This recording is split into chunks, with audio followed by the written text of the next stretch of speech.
How to change your language on Facebook. Hey there everyone, in today's video I'm going to show you how to change your language on Facebook. The very first thing you need to do of course is open up your Facebook and then head over to the menu on the top right here. So let's just click on that and let's scroll to the bottom.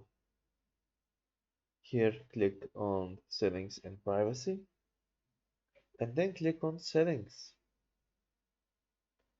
Once you're in this menu, scroll a bit down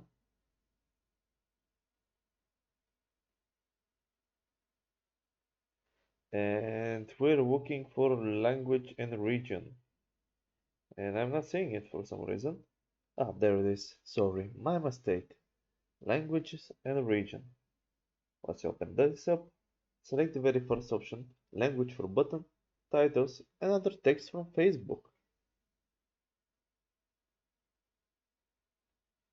And here, you can change your language of your Facebook app. Hope this helped you. If it did, leave a like and subscribe, and see you next time.